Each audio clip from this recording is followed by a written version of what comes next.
professores. Se o senhor precisar de qualquer coisa, eu vou estar junto com o senhor também. Vou deixar minha câmera fechada, mas se o senhor precisar, o senhor pode chamar, tá? Eu estou aceitando os alunos na sala. Eu desejo a vocês um bom curso. E se precisarem de apoio em qualquer situação dentro da plataforma, né, dentro do ambiente virtual, pode estar ligando aqui no núcleo, que a gente vai estar auxiliando também junto com os facilitadores de aprendizagem, que serão a doutora Paula, o doutor Rony Clay, e eu já vi ele aqui, o outro, o Paulo está aqui também. Serão 3 facilitadores que irão trabalhar com vocês na plataforma, né?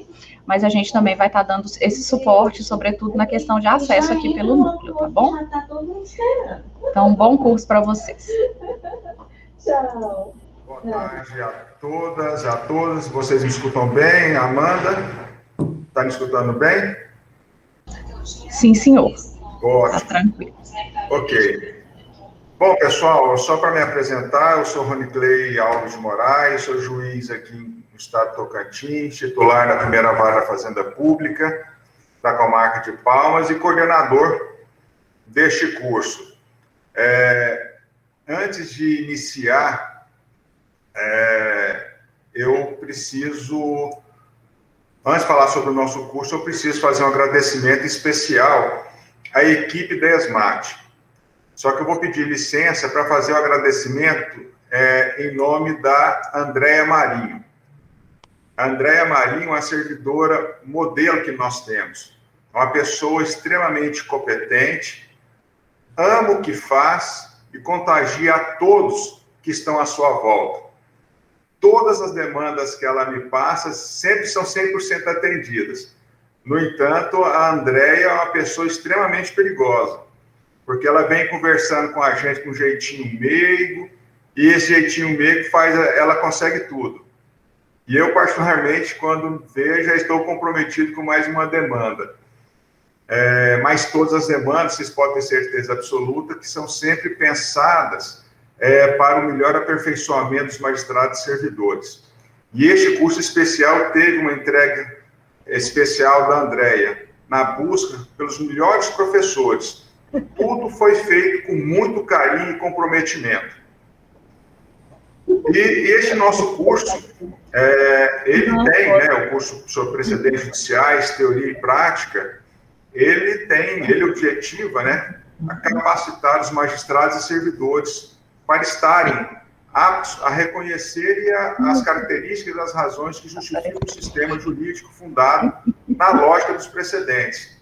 Então, rapidamente, o nosso curso está dividido em 10 módulos, com aulas síncronas todas as semanas, e buscamos trazer um formato de um curso mais participativo, com essas aulas síncronas, com um contato que permite um contato direto, professor-aluno, e que permita que todos consigam acompanhá-lo, apesar de saber que conciliar cursos com a nossa atividade do dia a dia é uma tarefa extremamente difícil.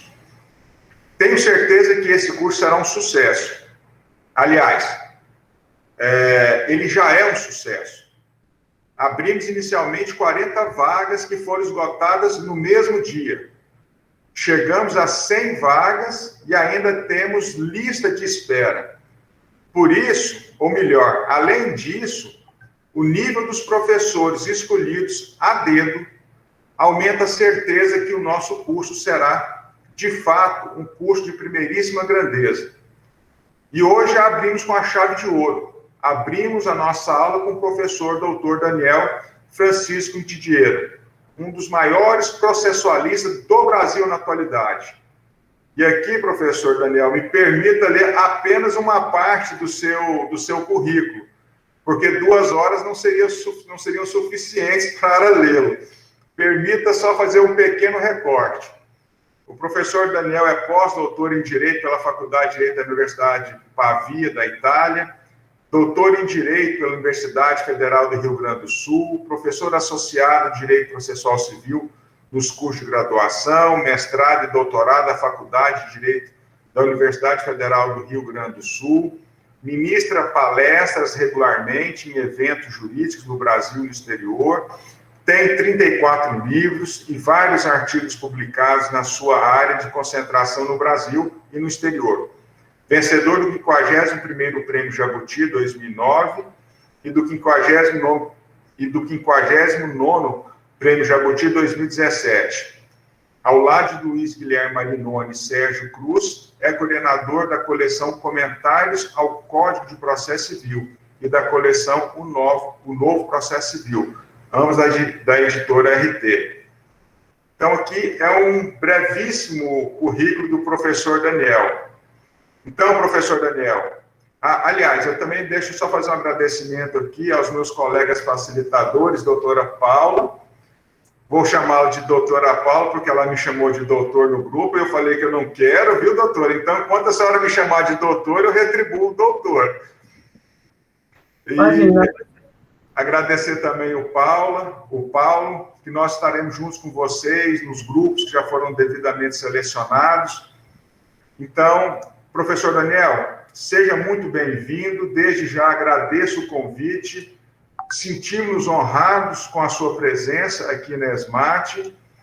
E, por fim, desejo a todos, vejo aqui colegas, aqui que eu não vou nominá-los para não me tornar cansativo, e desejo a todos um excelente curso. Tenho certeza absoluta que a ESMAT hoje lança mais um dos vários cursos que a ESMAT tem lançado, um curso de primeiríssima grandeza. Professor Daniel, por favor. Muito obrigado, Dr. Rony Clay. Eu vou chamá-lo de Rony Clay e peço que me chame de Daniel, por gentileza. Minha querida Paulinha, eu não consigo chamar a Paulinha de outro jeito. Às vezes a chamo de Binha, mas aí é só quando a gente está pessoalmente juntos, é porque ela me retribui o favor. Paulo, que alegria também estar contigo. Que bom estar com todos vocês, todas vocês em Palmas. Eu me permito saudar toda a organização do curso na pessoa do Rony Clay, do Paulo, da Paula e também da Andréia, Quero me associar, então, já que a Andréia faz tudo acontecer, eu quero me associar também nas saudações à Andréia e a todo mundo que está aí para a gente bater um papo. Quero dizer, inicialmente, que eu gostaria muito de estar fisicamente em Palmas com vocês. Palmas é a única capital que eu não conheço do Brasil. Eu tenho um lema já há bastante tempo. Eu roubei esse lema, mas eu sempre que posso repito, conhecendo o Brasil pelo processo civil.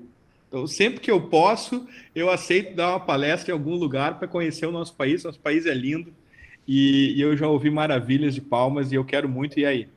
Então, eu já estou me convidando, espero que a minha palestra, esse nosso bate-papo seja bom, para vocês me convidarem de novo para eu poder ir para o Tocantins, para poder aí visitar vocês em loco e a gente poder também confraternizar pessoalmente. Agradeço muitíssimo a lembrança de meu nome.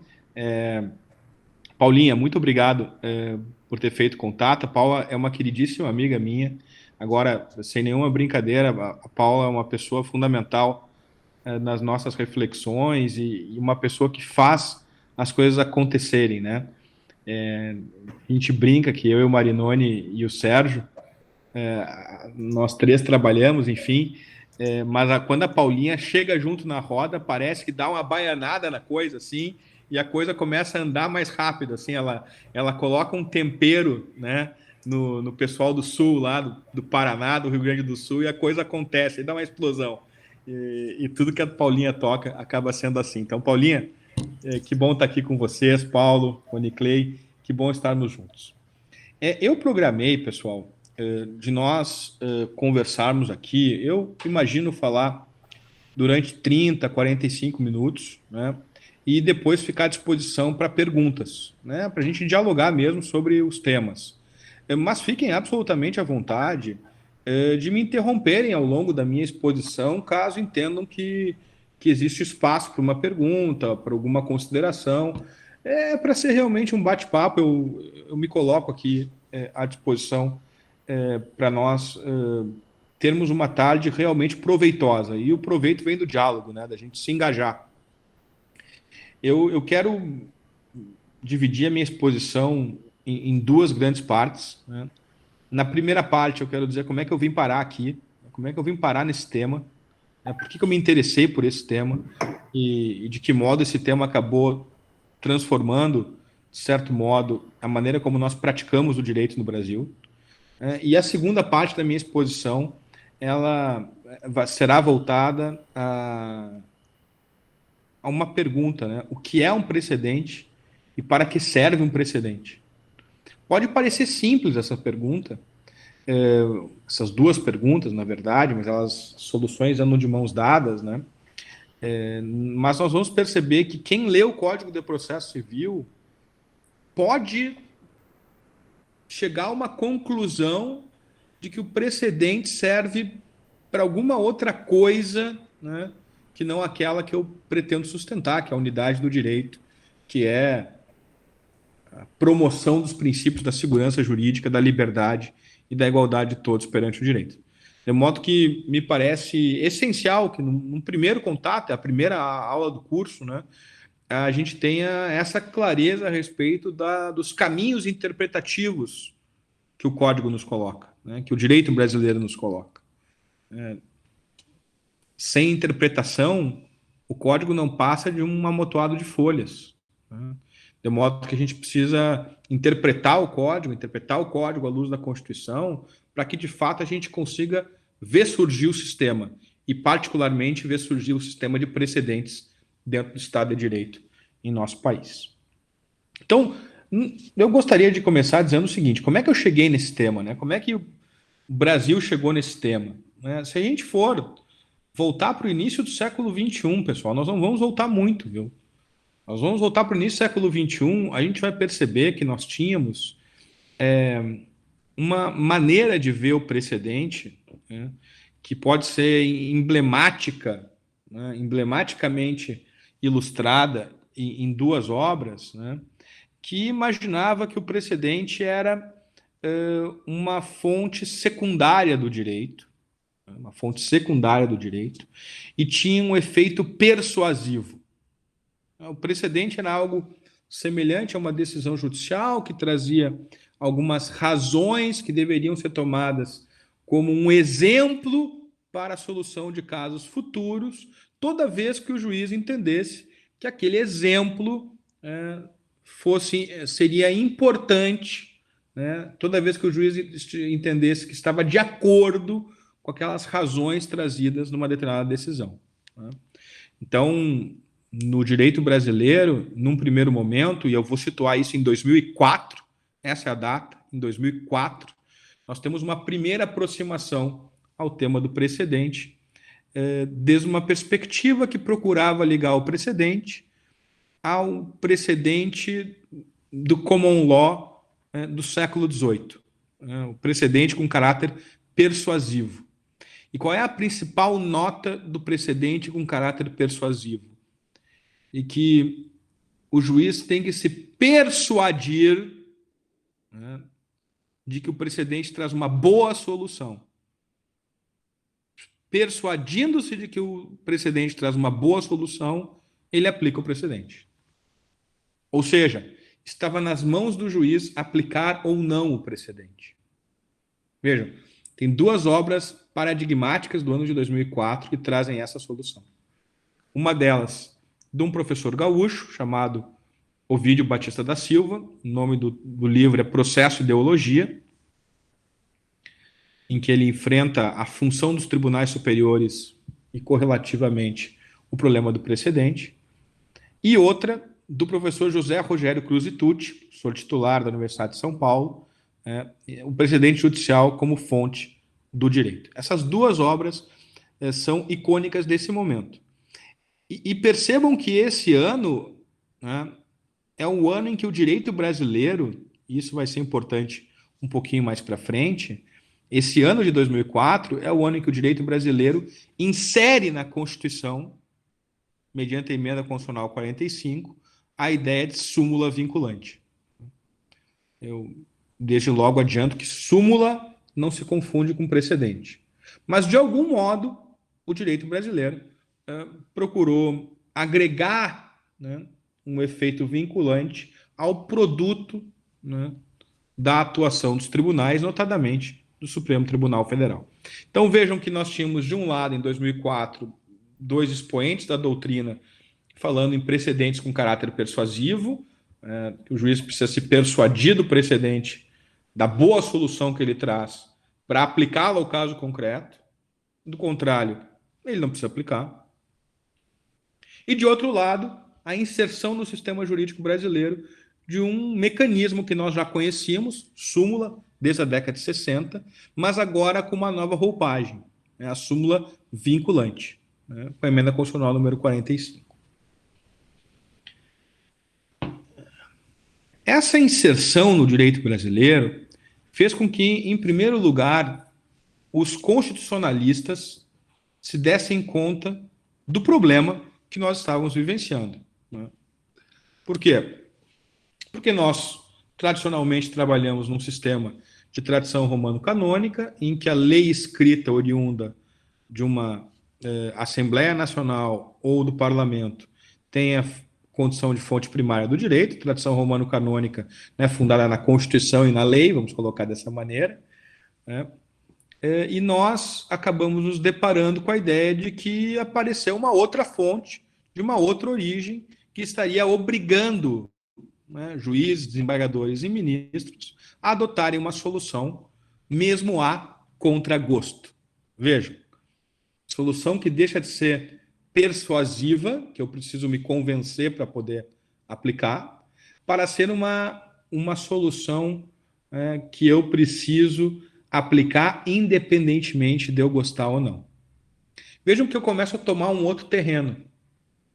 O terreno da súmula, repito, não se confunde com o terreno do precedente, mas começa a cruzar a esquina, eles começam a se encontrar, né? Depois a gente vai ver como isso acabou amplificando. E como isso foi parar na Constituição, emenda constitucional 45, 2004, naturalmente os constitucionalistas começaram a se interessar primeiro por esse fenômeno, né? E o primeiro livro que aparece sobre esse tema é um livro de 2008, de uma constitucionalista chamada Patrícia Melo.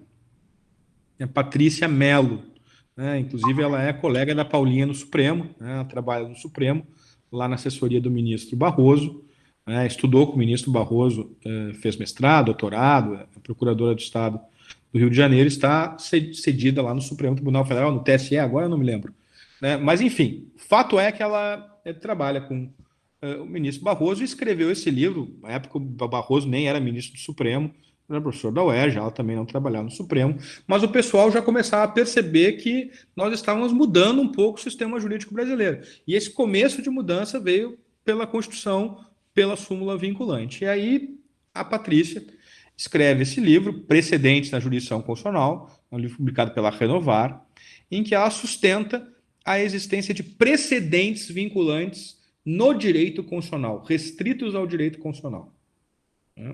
E aí importa algumas noções do direito americano, né? Ratio decidendi, opter dictum, distinções, superação, e trabalha tudo isso restrito ao direito constitucional. Nós estamos em 2008, né? A data da publicação do livro da Patrícia, depois a Paulinha me corrige se eu estiver errando a data, mas é 2008 ou 2009, é por aí, né?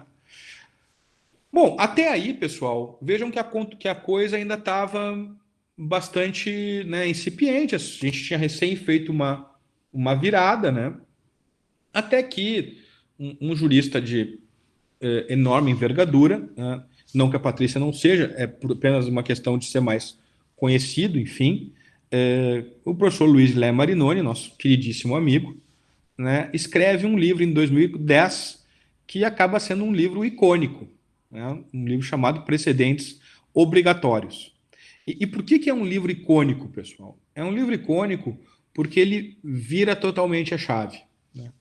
Ele não só afirma que os precedentes são obrigatórios, portanto, deixa de lado essa ideia de que os precedentes são meramente persuasivos, que a gente encontrava no Ovídio e no professor Cruz e Tucci, por exemplo, mas ele também vai afirmar que não é um apanágio, não é assim um privilégio do direito constitucional ou do Supremo Tribunal Federal, para traduzir isso também em termos de atores, né? Não é um apanágio apenas do Supremo Tribunal Federal produzir precedentes vinculantes. O Marinoni, na primeira edição do Precedentes Obrigatórios, e eu faço questão de chamar a atenção disso, vai dizer que o princípio da segurança jurídica e o princípio da igualdade, esses dois princípios, né, dependem em um sistema que trabalha com técnica legislativa aberta, né, cláusulas gerais, termos indeterminados, né, é aquela coisa do Código Civil e da Constituição, função social, boa-fé e por aí afora, né, devido cuidado, e essas expressões vagas que a gente tem na legislação. Então, um sistema que trabalha com técnica legislativa aberta, de um lado, e de outro, que tem controle difuso de constitucionalidade, são os dois argumentos que o Marinoni utiliza, não pode prescindir de um sistema de precedentes, sob pena de nós fragilizarmos, né, a unidade do direito. Na verdade, ele fala em uniformidade do direito nessa altura, em 2010. Né? Então, o Marinoni ele supera em duas perspectivas. Né? Uma primeira perspectiva, ele diz que não é persuasivo, é obrigatório. E numa segunda perspectiva, ele diz que não está ligado apenas ao direito constitucional, mas está ligado ao direito como um todo. Isso é o ano de 2010. Né? Nesse ano de 2010, eu acabei me interessando pelo tema. Eu li o livro do Marinoni e fiquei muito impressionado. Aliás, é um livro que eu sugiro a leitura, é um livro que vale a pena ler. Eu tenho certeza que a Paulinha também sentiu o mesmo baque que eu senti. Né? Eu li o livro do Marinoni e fiquei impressionado. Digo, cara, se ele está certo, e eu acho que ele está, então a gente tem um enorme trabalho pela frente para tentar reconstruir o sistema jurídico e reconstruir o sistema judiciário brasileiro. E aí eu me dei conta de que eu precisava fazer alguma coisa. Né? Foi quase um repto, um chamado. Né? Eu ali como cara que carrega a pasta, né? E eu brinco que é bom carregar a pasta, porque é assim que a gente vai aprendendo as coisas. Né? Aprendiz de feiticeiro funciona assim, né? A gente aprende a fazer poção olhando os outros fazendo poção. Eu digo, cara, isso aqui precisa evoluir. E aí eu fiz duas coisas. A primeira coisa que eu fiz foi perceber que para falar em precedentes, eu precisava antes me perguntar a respeito das cortes encarregadas de formar precedentes. E aí, em 2013, resolvi escrever um livro chamado Cortes Superiores e Cortes Supremas, publicado em 2013, em terceira edição em 2017, em que eu procurei mostrar que a noção de precedente, e eu acho que isso é importante para a gente conversar, e nós estamos em 2013, portanto estamos antes do Código de 2015, a noção de precedente está vinculada à ideia de competência para definir, por último, o significado do direito. Competência para definir, por último, o significado do direito não quer dizer de maneira imutável e para todo sempre. Apenas quer dizer num determinado contexto, num determinado momento. Inclusive, essa definição por último pode ser só o pontapé inicial para o início de um diálogo institucional entre os poderes sobre uma dada solução jurídica. Posso dar um exemplo. Crime de transfobia, homofobia. O Supremo deu um pontapé inicial e o Congresso Nacional pode legislar sobre esse tema para entrar nesse diálogo. Mas ele iniciou esse debate. E, a meu juízo, iniciou bem. Então, visto nessa perspectiva mais geral, quem forma precedente é quem decide, por último, sobre o significado do direito. Então, foi a primeira coisa que eu, enfim, resolvi sustentar. E nesse mesmo ano de 2013, o Marinoni também escreveu um livro sobre o STJ enquanto corte de precedentes. Né? Aí, nessa mesma linha, a Paulinha estava lá estudando com o Marinoni, ainda no mestrado, e a gente estava todo mundo muito empolgado, né? foi 2014, a Paulinha defendeu a dissertação dela sobre a legitimidade dos precedentes à luz da necessidade de universalização das razões, a fim de que a gente tenha coerência no sistema jurídico. A coerência nada mais é do que uma projeção do princípio da igualdade. E aí a Paula publicou isso em 2015, A Legitimidade dos Precedentes, é um livro fantástico, vale a pena ser lido. E aí percebam que a gente começou a trabalhar o tema independentemente de existir uma lei dizendo que o precedente era obrigatório, ou que determinada classe processual, como recursos repetitivos, faz com que determinadas razões sejam obrigatórias. Eu acho que esse é um ponto importante. A gente traz a obrigatoriedade do precedente da teoria, né, do direito constitucional, no caso do Marinoni aqui, e da técnica legislativa. No caso da Paulinha, a partir de uma determinada visão a respeito do direito, né, que ela usou um autor escocês chamado Neil McCormick, que desde 78 se dedicava à teoria da argumentação. Né, 2 principais livros dele, né, Teoria da Argumentação e Retórica e Estado de Direito. Esse último eu recomendo fortemente a leitura. Retórica e Estado de Direito. Vale muito a pena ser lido. E aí eu li, nesse mesmo período, vejam que esse trabalho do Marinoni começou a despertar as pessoas, nesse mesmo período, um amigo nosso, o professor Hermes Zanetti Júnior, publica um trabalho chamado O Valor Vinculante dos Precedentes, né, em que ele procura sustentar a existência de um sistema de precedentes também a partir de uma teoria da interpretação do direito, a partir do Luigi Ferraioli, né, um autor italiano bastante conhecido, e que, de certo modo, faz, né, independer de uma manifestação do direito positivo o dever de seguir precedentes. Vem o Código de 2015.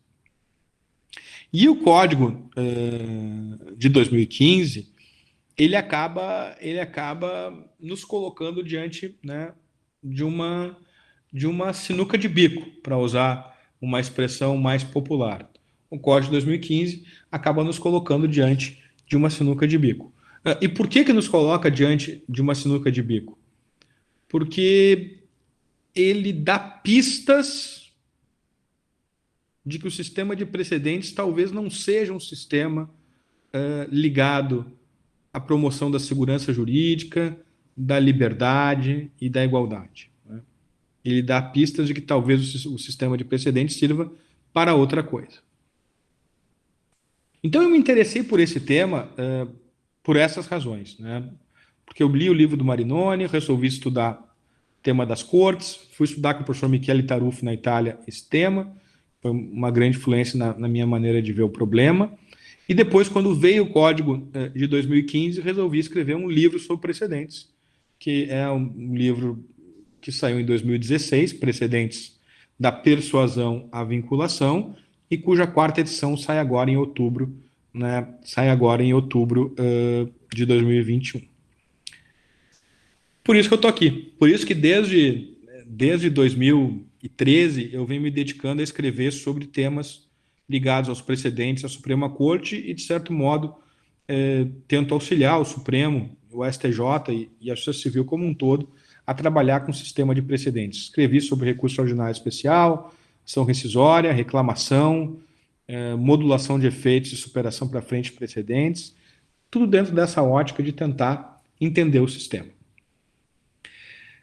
Foi por isso que eu cheguei aqui. E quando eu cheguei no Código 2015, então estou indo para a segunda parte da minha exposição, e quando eu cheguei no Código 2015, então eu vinha dessa compreensão do tema.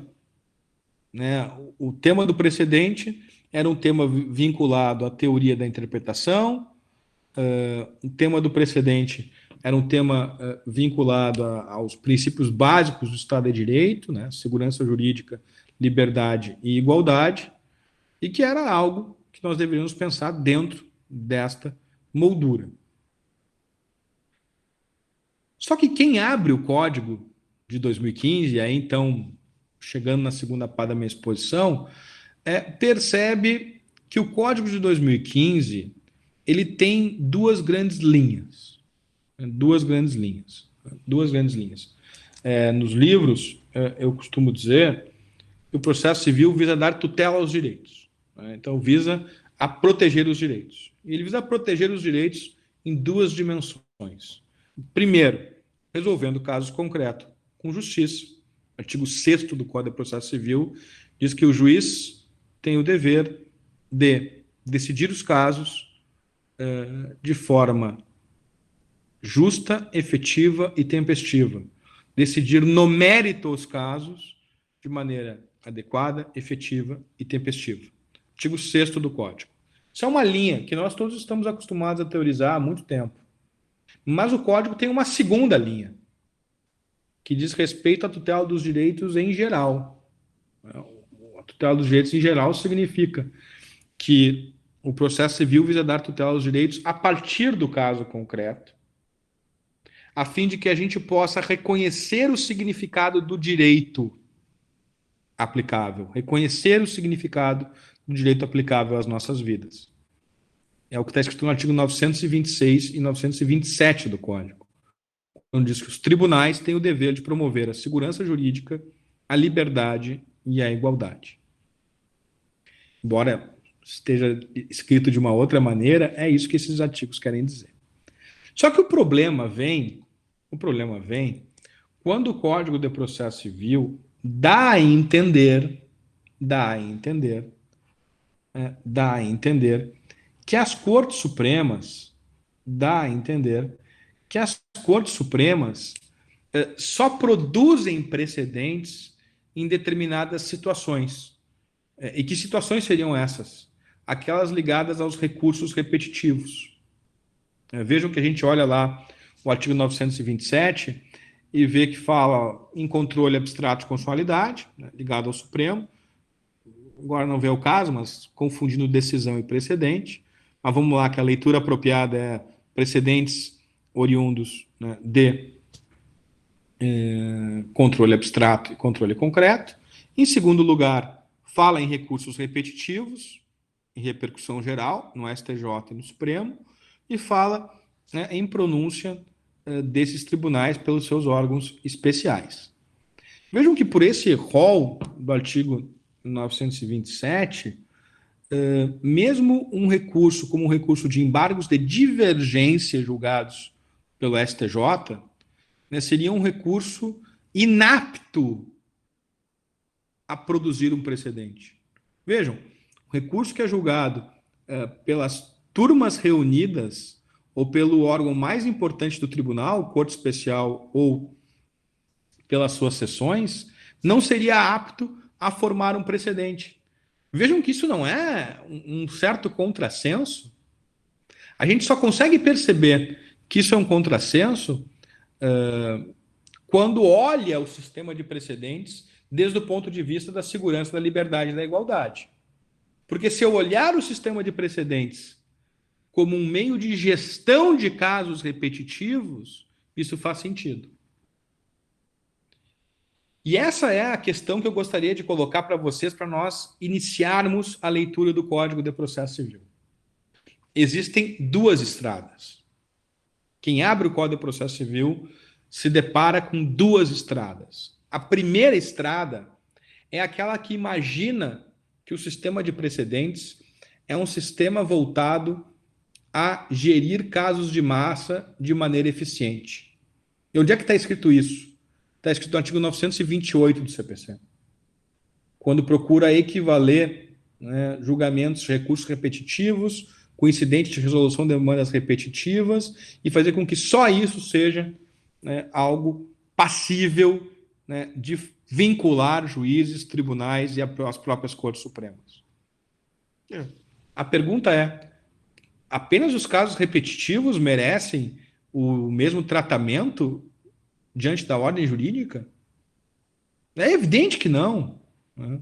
Então, quando a gente se pergunta sobre isso, a gente vê que o Código fez ao adaptar o procedimento diante dos recursos repetitivos e dos casos de repercussão geral, né, permitindo improcedência liminar, permitindo tutela da evidência, permitindo ampliação de poderes do relator, dispensando cauções e por aí afora, né, foi uma tentativa de tornar o processo mais simples e sua gestão mais eficiente. Se nós fôssemos levar esse raciocínio adiante, pessoal, nós chegaríamos à conclusão, em primeiro lugar, que o sistema de precedentes é uma opção do legislador, portanto, que ele pode ou não instituir, e que o sistema de precedentes, sendo uma opção do legislador, ele estaria restrito à área em que é previsto. Então, por exemplo, no caso brasileiro, os precedentes não teriam valor no processo penal ou no processo do trabalho. Teriam apenas valor naqueles casos regidos pelo Código de Processo Civil. E mais do que isso, os precedentes deveriam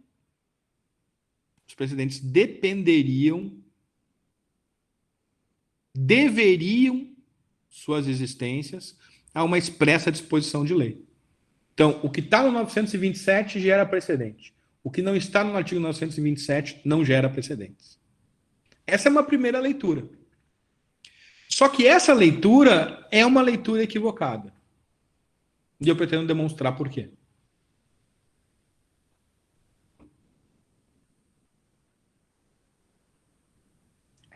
Só que essa leitura é uma leitura equivocada.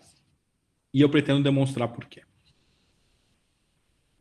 Quando a gente começa a trabalhar com o direito, não precisa muito tempo, não. Quando a gente começa a trabalhar como estagiário, como estagiária, né, a gente percebe uma coisa muito dura.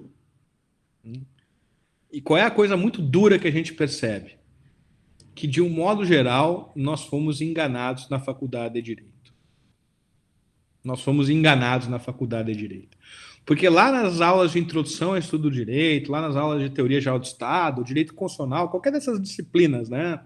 Introdução ao direito, introdução à ciência do direito, teoria do Estado, direito constitucional, a gente normalmente ouve a história de que a tarefa do legislador é criar normas e que a tarefa dos juízes, de um modo geral, é aplicar essas normas para solucionar casos concretos. E a gente costuma normalmente ouvir a ideia de que o juiz é la bouche de la loi, né? É a boca da lei. 1748, Montesquieu. Se o nosso professor gostar um pouquinho de common law, se a nossa professora gostar um pouquinho de common law, a gente talvez escute, né, ele dizendo, olha, e do outro lado do canal, alguns anos depois, 1765, Blackstone dizia a mesma coisa. Comentários das leis da Inglaterra, tomo 1. Os juízes são os oráculos do direito, the oracles of the law. Ou seja, eles apenas declaram normas pré-existentes. De modo que o que realmente resolve o caso é uma lei pré-existente. É uma norma pré-existente. Se a gente atravessar todo o século XIX e cair no século XX, né, e pegar um jurista que presidiu a formação do processo civil brasileiro, como Giuseppe Chiovenda, 1906, a gente vai ver que ele não diz nada de diferente. Pelo contrário, ele diz que jurisdicionar, né, resolver um caso, não é nada mais, nada menos do que declarar a voluntà concreta della legge, né, declarar a vontade concreta da lei. E o Calamandrei, que era seu discípulo, ainda complementa. Se o juiz de primeiro grau e o tribunal errarem ao declarar a volontà concreta della legge, a corte de vértice, no caso italiano, la Corte di Cassazione, poderá atuar a fim de que se consiga alcançar o exato sentido da lei. Então, qual é o pressuposto de tudo isso, meus amigos e minhas amigas? O pressuposto de tudo isso é que a lei teria só um significado possível. Que o legislador já me daria o texto e me daria o sentido do texto. Que o legislador me daria a norma e a segurança jurídica seria a segurança do significado da norma. Que a minha liberdade está na existência da lei. E a minha liberdade está em que a lei será aplicada de forma idêntica para todos. Aí está a minha igualdade, aí está a minha liberdade, aí está a minha segurança. Como diz a Constituição, governo da lei, não governo dos homens. A lei é igual para todos, artigo 5º, inciso 1. Ninguém será obrigado a fazer ou deixar de fazer, artigo 5º, inciso 2. E a lei não retroagirá, artigo 5º, inciso 36. Qual é o problema de tudo isso? É que se tudo fosse realmente assim, então nós não teríamos por que estar aqui falando sobre precedentes, salvo se fosse para adotar uma perspectiva de que o precedente visa tornar mais fácil a nossa vida e gerir casos de massa. Aí está tudo certo. O problema todo é que quando a gente entra na faculdade de Direito e começa a trabalhar com direito, a gente percebe que qualquer texto que o legislador escreva dá lugar a mais de um significado possível. Aí é que as coisas entram. E mesmo que eu saia do texto, né, com uma razoável ideia do que ele significa, pode ser que o caso concreto, que os fatos, acabem embolando tudo. Como diria nosso amigo Guimarães Rosa. Talvez embole tudo. Né? A vida embola tudo. Eu vou dar alguns exemplos. Tá? Vou dar desde exemplos clássicos até exemplos um pouco mais sofisticados. Vamos pegar um exemplo clássico que eu sempre repito nas minhas exposições. A casa. Não há dúvida alguma que a casa é um asilo inviolável, nela ninguém podendo penetrar, está tudo certo. E também não há dúvida alguma que casa é o local onde a gente mora, onde a gente reside ou tem domicílio. Está tudo certo. Vamos começar as perguntas, né? Pelas mais fáceis. Bom, e o gabinete do Dr. Rony Clay? Né? Será que é a casa dele para efeitos constitucionais? É. O meu escritório de advocacia é casa para efeitos constitucionais? É também. Até aí está tudo muito fácil, né? Porque, afinal de contas, né, locais em que a gente passa muito parte do tempo, exerce nossos atos de intimidade, enfim, atos de intimidade não, atos de privacidade, intimidade, espero, né, do trabalho, a gente normalmente não exerce, enfim, mas também a vida é livre, mas, moral da história, a gente exerce atos de privacidade. E o quarto de hotel ocupado? O quarto de hotel ocupado parece que também é um local em que eu exerço privacidade e portanto, é um local passível de ser protegido como casa. Mas vejam que as coisas começam a ficar um pouquinho mais nebulosas, né? Vamos fazer uma outra pergunta. E o carro, né, que tem algum compartimento fechado? Será que eu posso dizer que aquele carro com compartimento fechado está protegido pela inviolabilidade? E a bicicleta, que tem um estojinho fechado, será que ele está protegido pela cláusula da inviolabilidade? O Supremo, em várias oportunidades, diz que sim. Então, como é que eu acesso o significado do termo casa? Não, seguramente olhando para a Constituição e vendo o significado mínimo do termo casa. Mas não basta. Eu preciso dar alguns passos a mais. E preciso saber como é que, no final do dia, o termo casa é interpretado por quem está encarregado de dar a última palavra. Vou dar um outro exemplo, né? Exemplo banal, livro. Né? O livro, como nós sabemos, ele é dotado de imunidade. Em 88 não havia livro eletrônico. As editoras começaram a comercializar livro eletrônico. O que fez o fisco? Tributou o livro eletrônico, é claro. Quer dizer, é claro não. É claro na ótica do fisco, né? Diz, olha, tá aqui um pedacinho para eu chamar de meu, vem para cá. Né? O que fizeram as editoras? Não, livro eletrônico é livro. E, portanto, é imune. E aí o Supremo teve que decidir a matéria, como nós sabemos. O Supremo decidiu que livro eletrônico é livro. E aí eu poderia fazer uma segunda pergunta, né? Muito bem, se o livro eletrônico é livro e a matéria-prima ligada à confecção do livro também é imune, o iPhone em que eu leio o livro, né, o tablet em que eu leio o livro, são também imunes? Vejam que a gente começa a fazer perguntas, né? Aí o Supremo vai lá e diz que não, o iPhone serve para mais coisa, né? Inclusive para telefonar, né? O tablet serve para mais coisa, né? Inclusive para ver Netflix. Então o Supremo vai dizer o seguinte: não, é preciso fazer uma distinção aqui, né? O que eu preciso fazer? Eu preciso deixar claro que o livro eletrônico ele é imune e aqueles aparelhos que servem apenas para a leitura do livro eletrônico são imunes. Por exemplo, o Kindle só serve para ler livro. Então, aquilo é imune. Então, percebam os colegas que eu acabo acessando o significado do termo livro eletrônico quando eu olho para o Supremo. Vou dar um terceiro exemplo da semana retrasada.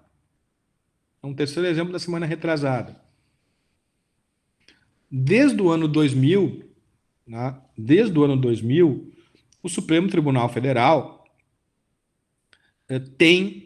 assente um precedente em que ele distingue serviço a partir do velho critério romano do dar e fazer. É desde o ano 2000. É um precedente formado pelo ministro Marco Aurélio.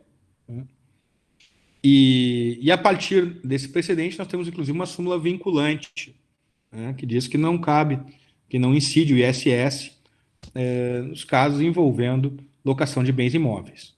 Vejam, todo setor envolvendo serviços, né, quando tinha que saber se cabia ou não cabia ISS, se era tributado ou não por ISS, fazia o quê? Olhava para a Constituição, serviço, né?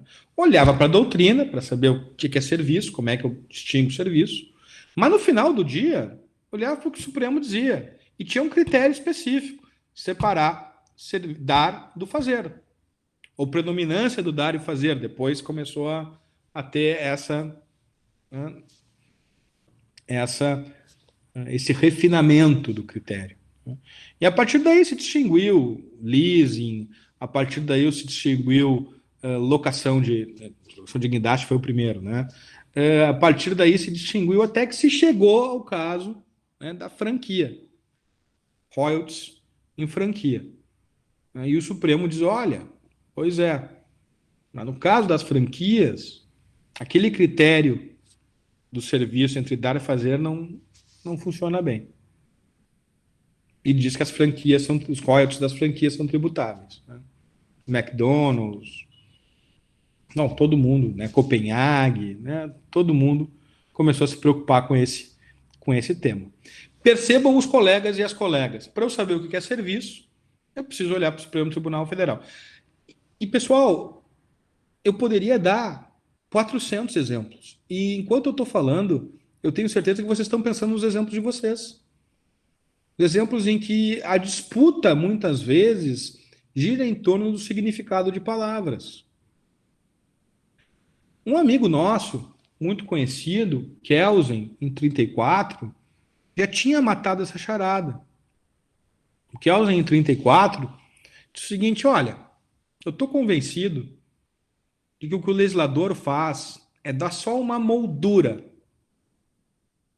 o texto como moldura, a partir do qual eu posso ter diferentes significados que cabem aí dentro. E a tarefa do juiz, portanto, é decidir por um desses significados. A solução dele é uma solução meio, entre aspas, grosseira, porque ele deixa o juiz, né, o tribunal, livre para decidir por qualquer uma dessas soluções. Toda a teoria da argumentação se desenvolveu como uma resposta a esse problema kelseniano, né? Mas isso não vem ao caso agora, porque eu não vou tratar disso. Mas o fato é que, em 34, essa ideia de que os juízes apenas declaram normas pré-existentes já estava vencida.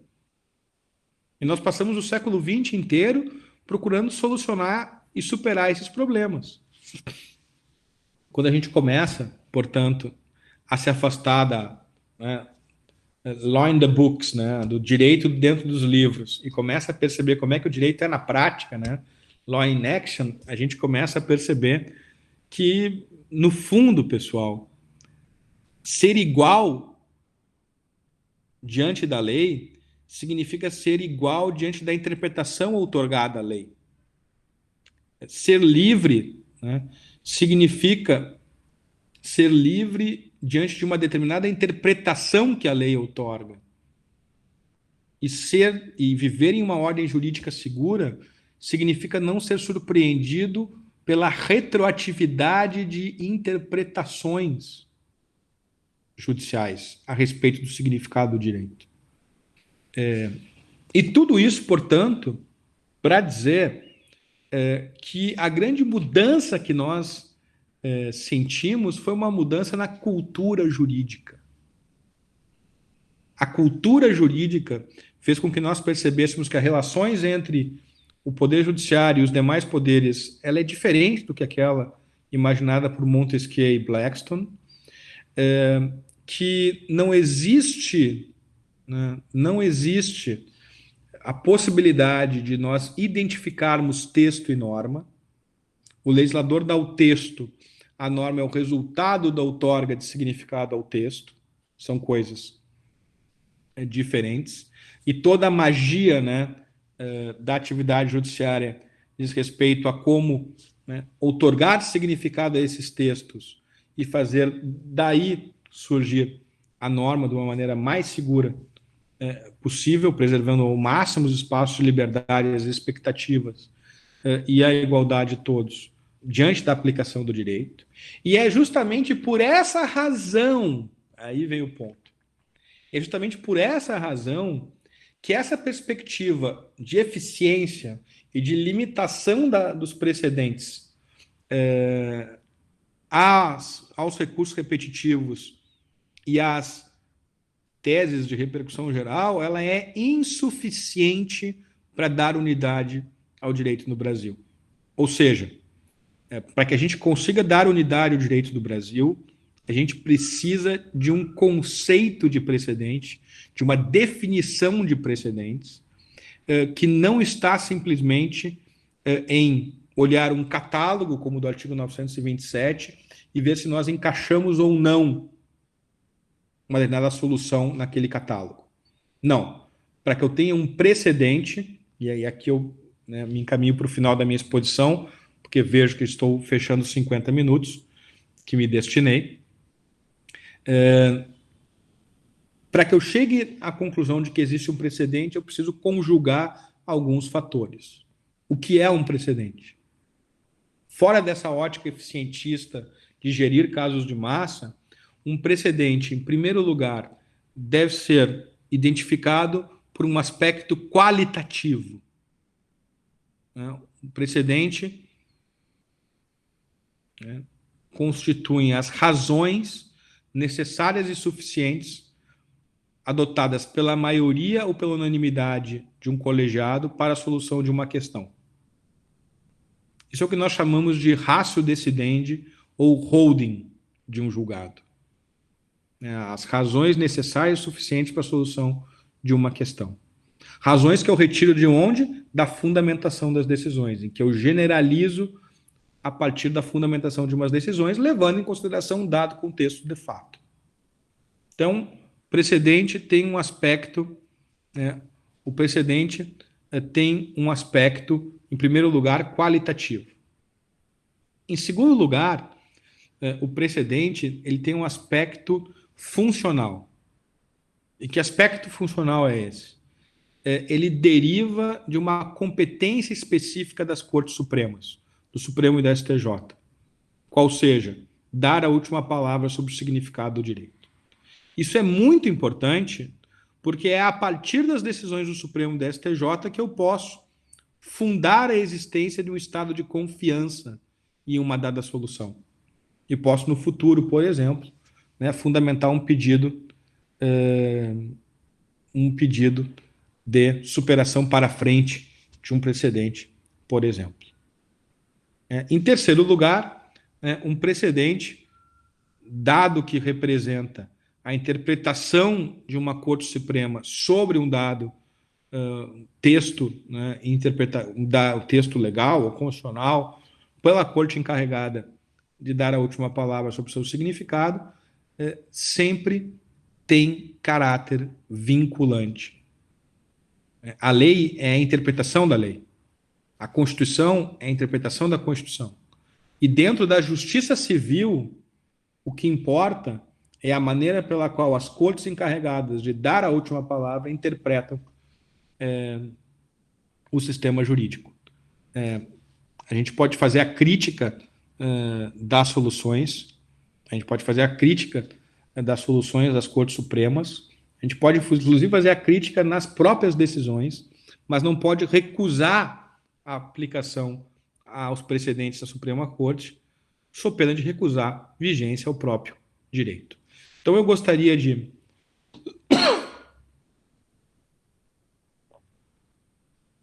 terminar a minha primeira parte aqui do nosso bate-papo,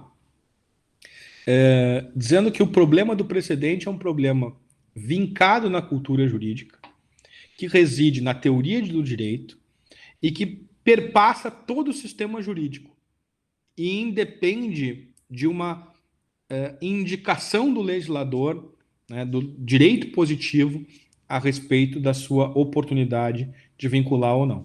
Eu sei que ao longo do curso de vocês vão trabalhar outras noções de precedente, como distinções, superações e por aí afora. O que eu imagino da gente poder trabalhar agora é simplesmente esse conceito e essa ideia geral a respeito de, olha, né, para qual caminho pegar, né, para qual linha nós podemos ir. E a partir daí debater esse tema. Muito obrigado pela atenção de todo mundo.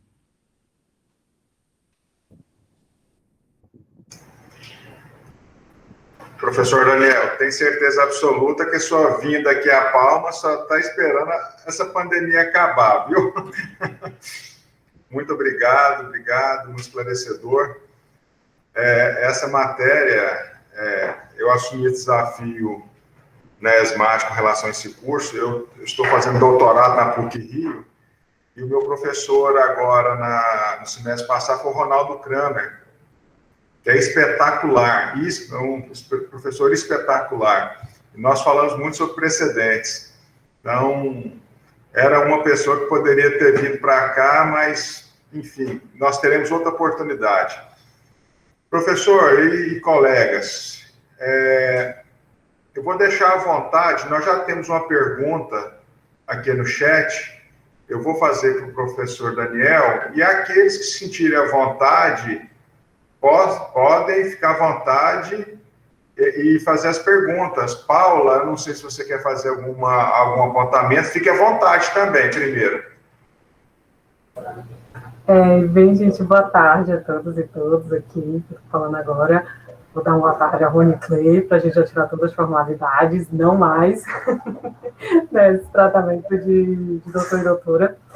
Eu acho que esse curso, o propósito é bem esse, de ser deliberativo, né, dialógico, né, que a gente possa trocar experiências, ideias, para a gente pensar e refletir melhor sobre o sistema de precedentes, a partir de uma perspectiva teórica, mas aplicando na prática profissional e jurisdicional. E aqui fazer um agradecimento, aderir ao agradecimento primeiro à Andréia, que realmente foi sensacional estar o tempo todo junto com a gente, ajudando, auxiliando na execução desse curso, que aqui meu agradecimento também.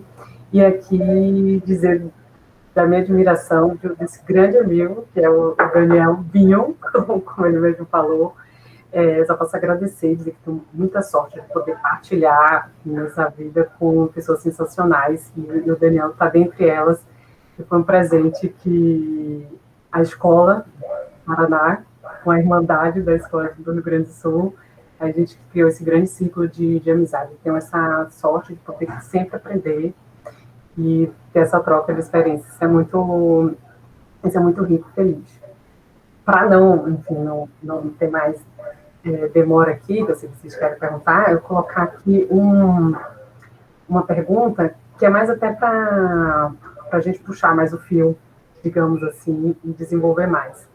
e o que eu sei que o Daniel tem escrito a respeito dos precedentes, e principalmente um argumento que a gente pode ficar na dúvida depois aqui dessa aula, você mas o papel da jurisdição não é resolver casos concretos, não é dar tutela aos direitos? Se é dar tutela aos direitos, como que a gente conjuga esse primeiro papel da jurisdição de resolver o conflito e dar tutela, e dando tutela aos direitos na resolução dos conflitos, como que eu concilio isso na estrutura da decisão judicial com esse papel de desenvolvimento dos precedentes que começa aqui no primeiro grau? E depois, justamente, subindo uma hierarquia da estrutura do Poder Judiciário, chega até as Cortes Supremas, para que elas definam essa interpretação, pelo menos do ponto de vista processual, dando a última palavra, e não do ponto de vista democrático ou constitucional. Mas como que, eu acho que para a gente dialogar com a ideia da construção do precedente a partir do primeiro grau, é justamente onde começa, onde está o caso, né? O caso se inicia no primeiro grau.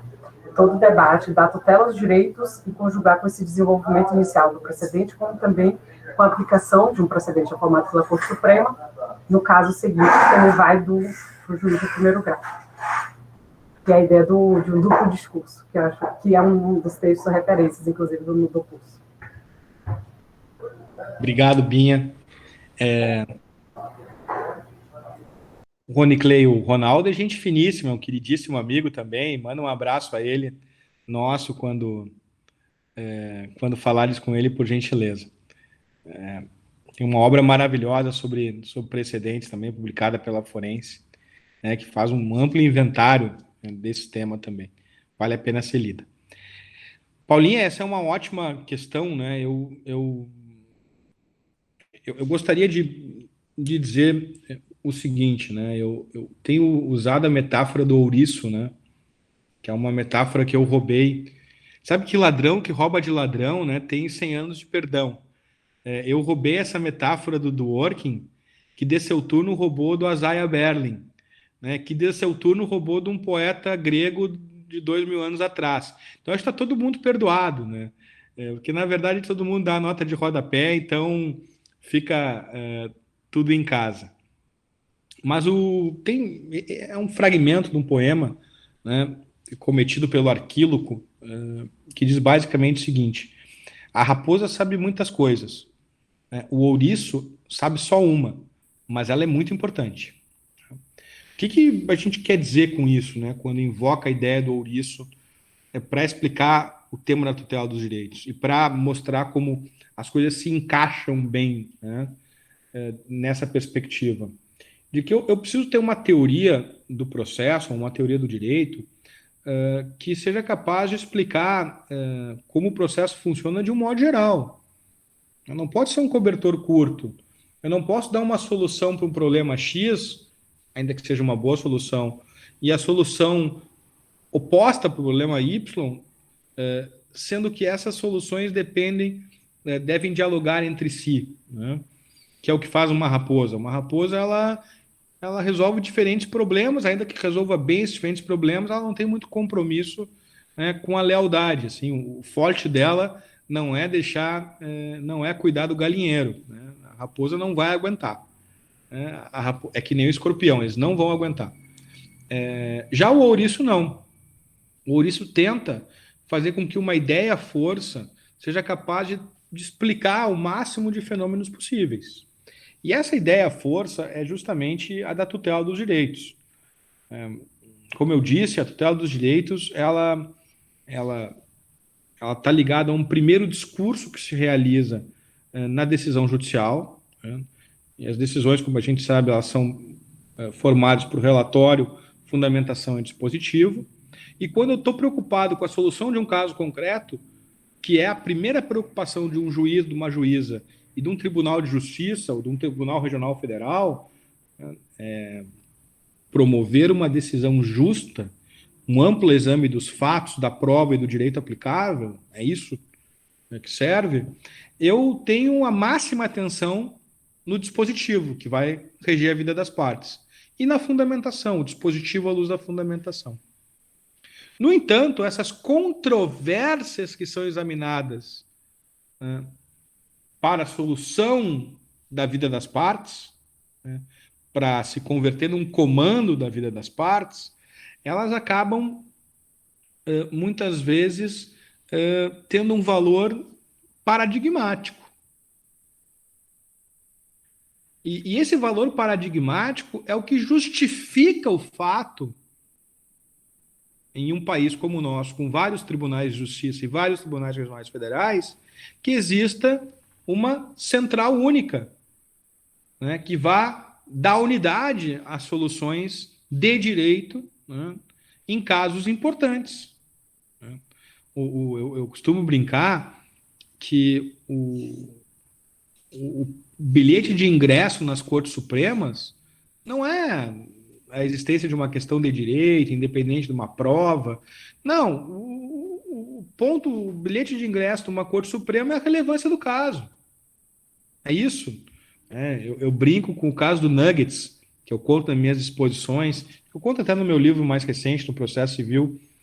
Uma vez eu fui contratado para dar um parecer, em que foi decidido pelo Tribunal de Justiça aqui do Rio Grande do Sul, um caso envolvendo nuggets, né?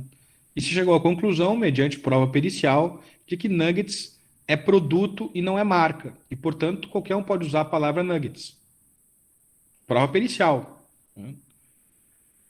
Na teoria clássica, né, das Cortes Supremas, das Cortes de Vértice, conclusão assentada em prova pericial, recurso especial inadmissível. Fui falar com o ministro. Daniel, muito tencioso, muito querido. Daniel, pode ficar tranquilo. Entendi o seu parecer, está tudo certo, mas diga para o seu cliente investir no mérito, né? Porque eu vou conhecer esse recurso especial, sim. Porque, afinal de contas, né, nuggets, olha que interessante, todo mundo come. Eu tenho uma memória de nuggets, e veio para o Brasil. E aí começamos a falar sobre nuggets, que eu também tenho. Eu comia na década de 80 que minha mãe fazia para mim. Né? Eu enchia o saco, eu queria comer nuggets toda noite. Deu no que deu, né? Mas, enfim, o fato é que casos com importância, né? Que tem um significado exemplar, paradigmático. E aí, então, a decisão começa a ganhar importância não tanto pelo dispositivo que vai ser decidido, porque, afinal de contas, o caso concreto da Binha e do Binho, né, é só um caso envolvendo, é só um pretexto para que o Supremo ou para que o STJ possa dar unidade ao direito. E aí o que interessa? Os fatos do relatório e as razões que são utilizadas para solucionar aqueles fatos. O dispositivo não é importante para a vida do precedente. Então, a partir daí se coloca um duplo discurso. Né? O discurso das Cortes Supremas é o discurso do precedente, enquanto o discurso das Cortes de Justiça e dos juízes e juízas de primeiro grau é o discurso da decisão justa. Né? E a partir daí a gente consegue ter uma engrenagem do Poder Judiciário, né, funcionando bem. Enfim, acho que a gente consegue resolver bem assim a questão. Obrigado, excelente.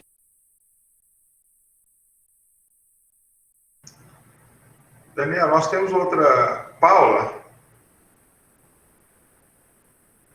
Oi. Tá mudo, ficou mudo. Desculpa. Você quer fazer mais alguma intervenção? Pode ficar à vontade.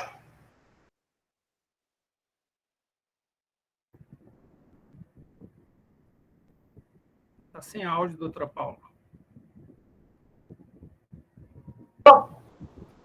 Eu que estou sem áudio, eu estou dizendo que o Rony Clay está sem áudio, quem está sem áudio sou eu.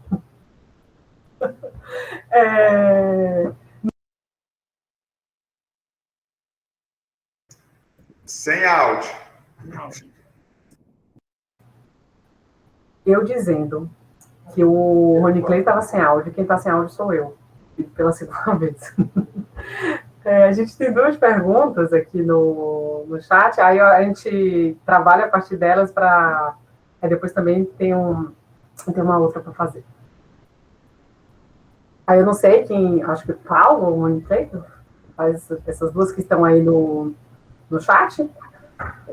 Tem uma, que é o Jefferson. O Jefferson, que é colega nosso, juiz aqui, fez a pergunta. Você quer fazer pessoalmente ou virtualmente? A gente pode ler, Jefferson.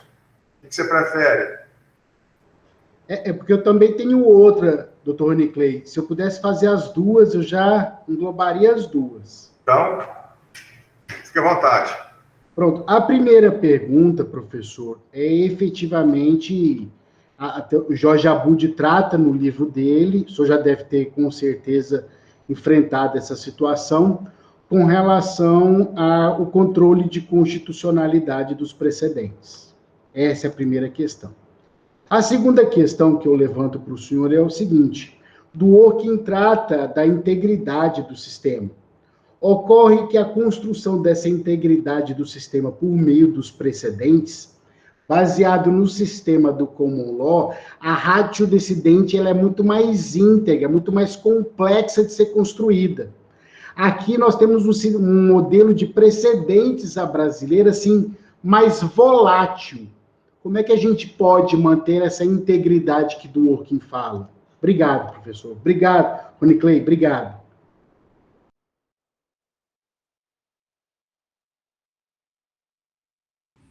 Obrigado, Jefferson. Posso ir lá, Rony Clay? Posso, Paulinha? Pode ficar à vontade. Bom, assim, a gente tem que saber de onde é que a gente está falando, né, Jefferson? Porque, vejam, eu parto de uma determinada perspectiva sobre a teoria do direito, eu parto de uma perspectiva de um positivismo inclusivista, e não de um antipositivismo, como Dworkin, por exemplo, né? E parto do pressuposto de que o precedente, obviamente, ele constitui texto. E como todo texto, ele é suscetível de interpretação. Agora, o precedente é norma. E o que o Supremo pode fazer não é propriamente um controle de constitucionalidade sobre o precedente. Ele pode superar um precedente, o que são técnicas diferentes. Então, vamos esclarecer agora as coisas, né? Primeiro ponto. Por que o professor Jorge Abod, assim como o professor Nelson Nery Júnior, assim como o professor Lenny Streck, costumam fazer uma crítica ao precedente e submetê-lo ao controle de constitucionalidade? Porque eles partem do pressuposto que o precedente... Primeiro que o professor Nelson Nery entende que o precedente é inconstitucional, que só o que vincula no direito brasileiro é a lei. A pergunta que eu normalmente faço a ele é a seguinte: mas a lei não tem que ser interpretada? O que vale é o que cada um de nós entende por significado da lei, ou o que o Supremo entende pelo significado da Constituição? Essa é a pergunta que nunca é respondida. Então, o primeiro ponto é esse. Segundo ponto, Jorge Abod, Lenny Streck, eles costumam partir de uma teoria do precedente persuasivo. Persuasivo. E, nesse sentido, admitem um controle de constitucionalidade sobre o precedente. Mas o problema é que não é disso que nós estamos falando. O que eu estou dizendo é que no direito brasileiro, a partir de uma construção da doutrina do século XX e do século XXI, nós partimos da distinção entre texto e norma e vemos a norma como resultado da interpretação judicial. Quando na Inglaterra se dizia que o precedente era persuasivo, se reproduzia uma tradição doutrinária judicial que remontava ao século XVII, com Edward Coke, depois Matthew Hale, depois William Blackstone. É simplesmente outro universo, né? São coisas que não conversam, né? E por isso que se chega a uma conclusão distante. Na minha avaliação, o que o Supremo pode fazer? O Supremo pode reinterpretar o seu precedente para alargar ou diminuir o seu alcance, mas isso não é um controle de constitucionalidade sobre o precedente. Isso é simplesmente uma superação do precedente, no todo ou em parte, que é uma técnica diferente. Eu estou estendendo ou não a norma, eu estou superando a norma. E não simplesmente fazendo controle de constitucionalidade. Controle de constitucionalidade eu faço tendo por parâmetro a Constituição. O precedente é, no máximo, a Constituição interpretada. Então, o precedente do Supremo serve como parâmetro de controle e não como controle em si. Então, essa é a perspectiva que eu adoto. Bom, em segundo lugar, por que o Dworkin desenvolveu o problema da coerência? Vamos Vamos colocar também essa questão. O Dworkin ele aparece no cenário da filosofia do direito do common law na década de 60, quando ele escreve 2 ensaios que se tornaram muito conhecidos, o modelo de regras 1 e o modelo de regras 2. Né? E esses 2 ensaios, ele desfere uma crítica, né? Um golpe, né? Um ataque generalizado, como ele inicia o primeiro texto dizendo, ao positivismo jurídico na sua versão apresentada por Herbert Hart, em 1961, no Conceito de Direito. E basicamente, o que o Dworkin vai dizer? O Dworkin vai dizer o seguinte: olha, o Hart deixa uma enorme parte do direito sem uma resposta segura, porque ele vai dizer que quando o direito não prevê uma solução claramente por regras, por normas, o máximo que eu vou poder predizer em termos de segurança é como os tribunais provavelmente vão decidir um caso. É isso que ele diz. E toda a crítica do Dworkin é no sentido de que o Hart só chega a esse resultado porque ele trabalha o direito numa perspectiva de regras. E para quem só tem regras, não há resultados corretos o tempo inteiro. Para quem só tem martelo, todo problema é prego, em outras palavras. E aí que ele vai dizer, olha, eu consigo chegar a respostas corretas. Eu vou chegar a respostas corretas empregando a categoria dos princípios para detonar a discricionariedade judicial. Há sempre uma solução correta anterior à interpretação do direito pelos juízes. E por isso que ele parte da ideia, né, de que levando os direitos a sério, né? Taking rights seriously, né? Ou seja, os direitos existem antes dos juízes e os juízes devem respeitar os direitos. É isso que ele está dizendo na década de 70, nesses 2 ensaios que estão nessa coletânea. Essa é uma abordagem que ele declarou antipositivista, né, porque ele queria fundir direito e moral e os princípios como expressões morais de uma determinada comunidade, que foi ultra criticada ao longo da década de 80. Ele conseguiu o que ele queria. Né? Ele queria um ingresso para o baile. E ele entrou no baile e foi dançar com a rainha da formatura. Né? Porque ele abalou o cenário. Mas ele percebeu lá pelas tantas que esse modelo se esgotou. Em 86 ele escreve, né, Law Empires, né, o Império do Direito. E é lá no Império do Direito que o Dworkin vai tentar refinar a resposta que ele deu ao problema da discricionariedade judicial, dizendo que não basta que as soluções sejam calcadas em princípios e que esses princípios sejam tratados com coerência. É necessário que as decisões sejam íntegras, né? Ou seja, mais um filtro de racionalidade dado ao sistema. Quando a gente lê a obra do Império do Direito, a gente percebe que não há uma fórmula para eu saber como chegar a uma decisão íntegra. Não há. Ele não apresenta isso. Ele simplesmente diz que a integridade é uma nova rodada argumentativa a partir da coerência. Mas ele não dá nenhuma pista de como chegar a isso. Ele diz simplesmente que os bons juízes conseguirão chegar a essa solução íntegra, mediante argumentação. E aí eu diria, sim, Jefferson, com todo o respeito, né, que a teoria do Dworkin, ao mesmo tempo que nos alerta para um problema, né, de nós não deixarmos o direito sempre fora dos problemas morais, né, mas isso o positivismo jurídico inclusivista resolveu para nós, ele não soluciona o problema de como chegar a uma decisão racional e fundada em normas, né, pré-determinadas e capazes de dar uma solução segura para todos os casos. Em outras palavras, o Dworkin não tem uma teoria da argumentação.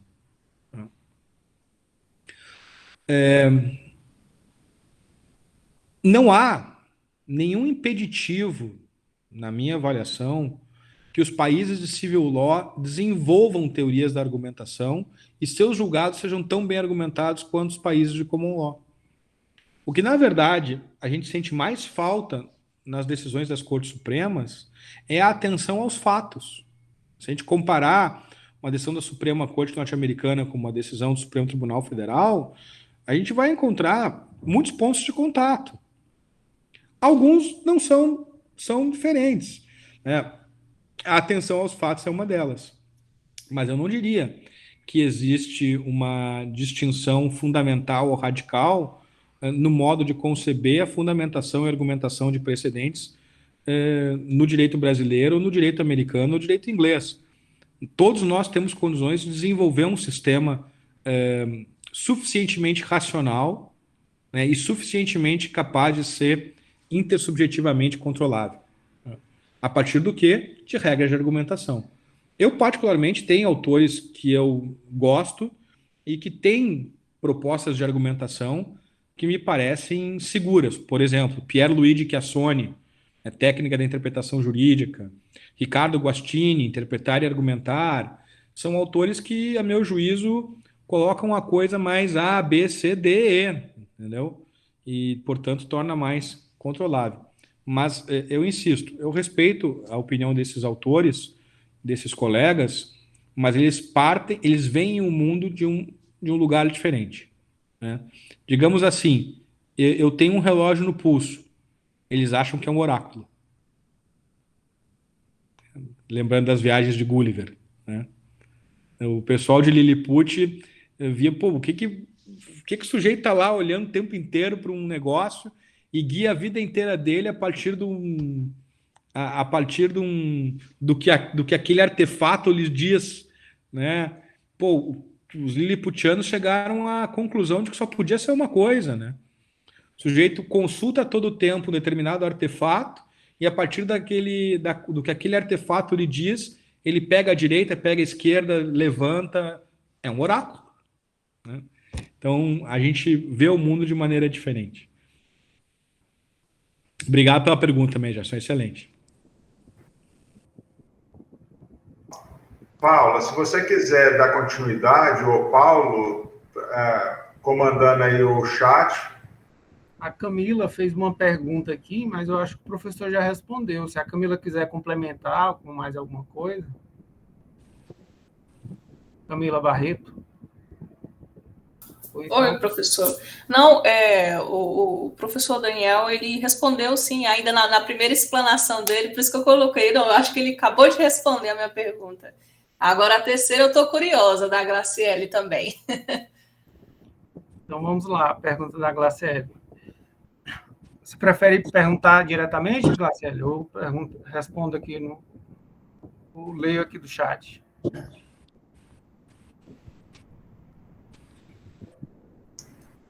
Você está sem áudio, Graciele.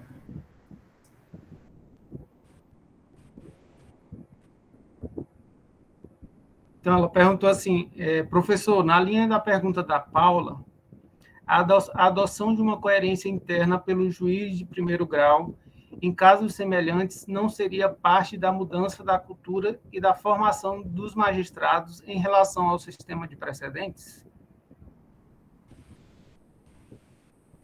Sem dúvida, Graciele. Muito obrigado pela pergunta também. Vamos lá, né? Eu não quero ser mal entendido, tá? Vejam, quando eu digo que o precedente é algo ligado à atuação das Cortes Supremas, eu não quero de modo algum dizer que juízes, juízas, cortes de justiça não devam ter uniformidade na sua atuação. Muito pelo contrário. É essencial que exista uniformidade na atuação. E percebam os colegas o seguinte, né? E existem mecanismos para que isso ocorra de uma maneira satisfatória. Eu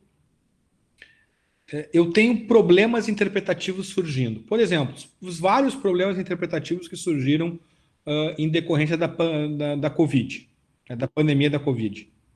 Né? Então, vários problemas. Esses problemas têm que ser solucionados. E é natural, diante da porosidade da linguagem, de que diferentes juízes tratem casos idênticos de maneira diferente, em um determinado espaço de tempo. Isso é absolutamente natural. Por quê? Porque as soluções jurídicas dependem de um amadurecimento das pessoas a respeito de qual é a melhor solução para os casos. Agora, depois que um determinado momento se consolida, no Tribunal de Justiça pode ser a partir de uma sinalização ocorrida num incidente de assunção de competência, por exemplo, cessa a possibilidade de eu ter diferentes modos de compreender a mesma questão de direito. E eu preciso uniformizá-las. Faz parte de uma cultura de precedentes manter estável os significados interpretativos que eu acabo dando, né, nas decisões. E nesse sentido, é claro que a coerência substancial exige, né, que casos iguais sejam tratados da mesma maneira, né, ubi ratio, ubi ius, né, que é nada mais nada menos do que coerência, necessidade de coerência. O que eu pontuo é que isto não é tecnicamente um precedente. E por que isso não é tecnicamente um precedente? Porque a partir do momento em que eu tenho um precedente, eu tenho um estado de confiança instaurado na sociedade civil. E um estado de confiança instaurado na sociedade civil tem por consequência as pessoas poderem ser protegidas diante do precedente, diante da mudança no precedente. Então, por exemplo, né, se debate no Brasil inteiro se determinado tributo é devido ou não é devido, mas o Supremo ou o STJ não se pronunciou ainda.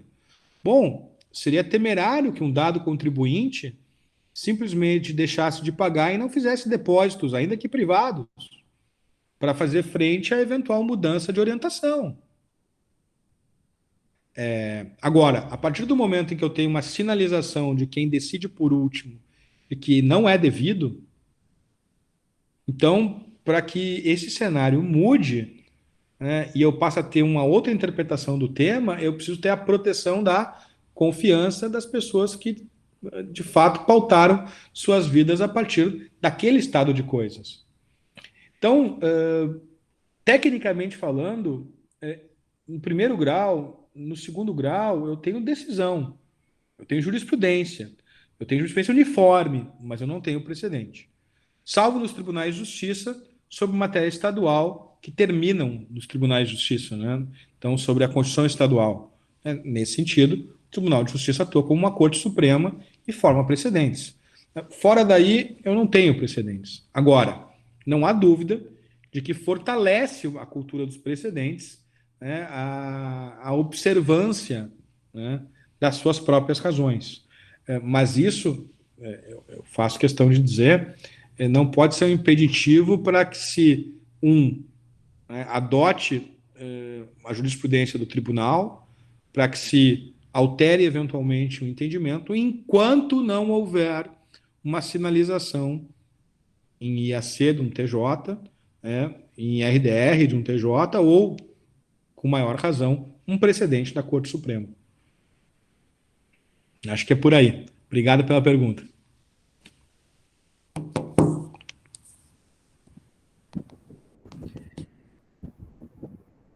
Mais alguém gostaria de perguntar? Com licença, boa tarde. Meu nome é Márcio, eu estou assessor do Dr. Jefferson aqui na comarca de Augustinópolis. Professor, é uma satisfação assistir o senhor e todos esses ensinamentos. E outro também, porque a gente estuda pelo livro do senhor, né? Eu queria fazer uma pergunta, porque o senhor, no livro, salvo engano, acho que foi nele, Precedentes da Persuasão à Vinculação. O senhor falou que essa fundamentação da decisão judicial, ela gera dois discursos. O primeiro, que é a solução do caso concreto, e um segundo, que é de ordem institucional, que ele é voltado para a sociedade. Partindo dessa premissa, eu pergunto para o senhor, a ideia da teoria dos motivos, da transcendência dos motivos determinantes, que hoje é adotada pelo STF, que ele adota a teoria restritiva, não seria um contrassenso a esses precedentes? Porque essa motivação que ele traz na decisão, seja ela, vamos dizer, do controle abstrato ou até de um processo concreto, isso não seria uma forma, não seria um contrassenso à ideia do diálogo, do motivo, dos precedentes adotados na teoria geral? Obrigado, Márcio. Vamos lá. O direito brasileiro, ele é repositário, né, de diferentes influências, né? E essas influências derivam das diferentes formações culturais dos seus personagens centrais, né, das suas personagens centrais. Dois. Né? Um dos livros que eu mais gosto, o pessoal já citou aqui no chat, é O Grande Sertão. Né? Eu acho O Grande Sertão assim, um livro fenomenal. E esses dias, inclusive, eu revi O Grande Sertão, a minissérie do Grande Sertão, né? Que é uma coisa maravilhosa, assim, é um troço assim, e uma grande produção. E lá pelas tantas, o Riobaldo, que o Tony Ramos interpreta o Riobaldo, é um negócio impagável, né? O Riobaldo está lá filosofando e diz o seguinte, pão ou pães é questão de opiniões, né? Pão ou pães é questão de opiniões, né? É claro que na regra culta, né, na gramática, tem uma solução para isso, né?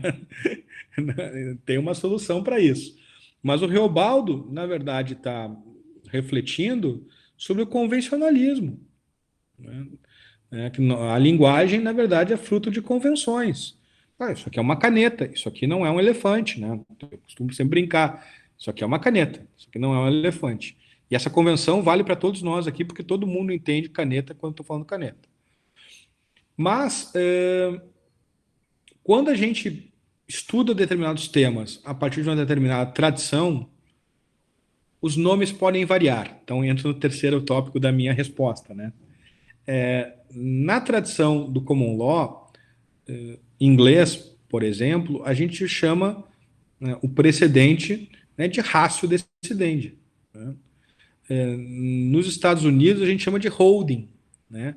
Holding do julgado, né? Na Alemanha, os constitucionalistas que mais tratam dessa matéria, obviamente que não vão se declarar inspirados no direito norte-americano nem no direito inglês, como é intuitivo, né? Assim como os franceses também jamais reconheceriam esse tipo de influência cultural. Mas é fato que, de uma maneira ou de outra, eles precisam reconhecer um fenômeno que está acontecendo, né? E lá na Alemanha, né, a lei fundamental trata do Tribunal Constitucional, né, trata das formas de controle, mas quem institui mesmo e disciplina como o tribunal funciona e as formas de controle é uma lei de organização judiciária, né, uma lei que trata do Tribunal Constitucional. E lá na lei do Tribunal Constitucional é que a gente tem um dispositivo cuja interpretação é controversa, mas que o ministro Gilmar Mendes, né, quando escreveu a tese dele, Jurisdição Constitucional, e trouxe para o Brasil, e a partir daí construiu, porque foi ele que construiu, né, com a emenda constitucional número 3, e depois com as leis da DIN, da DC e da DPF, ele construiu esse sistema de controle abstrato, ele fez passar essa ideia de que na jurisdição constitucional existem motivos determinantes, né? Os motivos determinantes das decisões, né, é uma outra maneira de eu me referir, né, ao quê? As razões necessárias suficientes que foram empregadas pelo decisor para solucionar uma questão. E que, portanto, devem valer para outros casos, né, com valor de precedente. E é interessante porque aqui o Gilmar fez, na minha avaliação, o ministro Gilmar fez uma confusão muito bem intencionada, mas na minha avaliação uma confusão, porque ele identificou muito bem essa ideia de motivos determinantes para a solução de uma questão e disse que esses motivos determinantes devem valer para a solução de outras questões, né? E ele disse, olha, e se porventura algo decidido no controle abstrato, essas ações diretas, né, não seguirem esses motivos determinantes, cabe reclamação. E aí ele confunde duas coisas, né? Porque a reclamação, na minha avaliação, é um problema ligado ao dispositivo da decisão, querem controle concentrado, querem controle difuso. Dispositivo é caso, né? Controvérsia específica. E o precedente é apenas a norma que eu extraio a partir desses motivos determinantes ou dessas razões necessárias ou suficientes que não deve ser tutelado por reclamação. Sou pena da gente ter o quê? A grande onda das reclamações no Supremo. Hoje tem mais reclamação no Supremo do que recurso extraordinário. Só não ganha dos habeas corpus, eu acho. O habeas corpus é invencível. O habeas corpus é o super trunfo. Não sei se ganha ou não, depois a Paulinha me conta. Mas, assim, é uma coisa desesperadora. Então, Márcio, resumindo, né, teoria dos motivos determinantes é uma outra maneira da gente se reportar à teoria dos precedentes, só que por uma linha, né, construída a partir da doutrina alemã e da legislação alemã e portanto, importada a partir do ministro Gilmar Mendes. É muito interessante, né? A gente acaba desenvolvendo um olhar. Quanto mais a gente lida com esses temas, mais a gente olha para notas de rodapé, mais a gente olha onde é que o sujeito estudou, como é que ele chegou lá. Então, é muito claro, por exemplo, o ministro Barroso, né? Ele gosta da doutrina americana, é isso que ele estuda, né? Então, é evidente que por essa razão, o controle difuso é predominante nas soluções que ele dá. A gente vê nitidamente isso. Olha para o ministro Gilmar, mesma coisa. E eu não estou fazendo juízo de valor, percebam os colegas, eu estou só tentando radiografar isso, né? Pega o ministro Gilmar, tu vai ver claramente que a doutrina que ele utiliza, que o que ele lida, é com elementos do direito alemão, né? Enfim, é isso. Muito oportuna a pergunta também. Muito obrigado, Márcio. Excelente.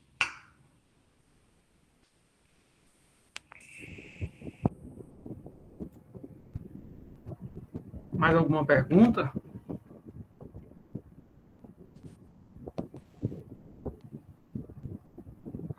Acho que a doutora Paula queria falar alguma coisa sobre autoprecedente, né? Não. O auto-precedente está falando ali com a Glaciele no chat, que o Daniel já respondeu, que a ideia do auto-precedente seria os juízes, obviamente, na sua atividade decisória, respeitarem o seu passado. E é um critério que a gente tem para trazer esse controle da racionalidade da decisão. Então, mesmo o juiz de primeiro grau, se ele decidiu de uma forma no caso dele, deve decidir da mesma forma. Ele está vinculado ao seu passado. E daí traz essa ideia da coerência interna de cada juiz e cada tribunal, desde que não haja um precedente formado pela Corte Suprema, que daí a gente tenha um precedente na linha vertical, né, que deve ser obedecido e observado, no sentido de observância obrigatória, tudo esse caráter vinculativo. Mas a ideia do autoprecedente para a gente, é um critério para a gente garantir imparcialidade, racionalidade do raciocínio jurídico desenvolvido no juiz na tomada de decisão. A ideia é a necessidade dele se vincular ao seu passado.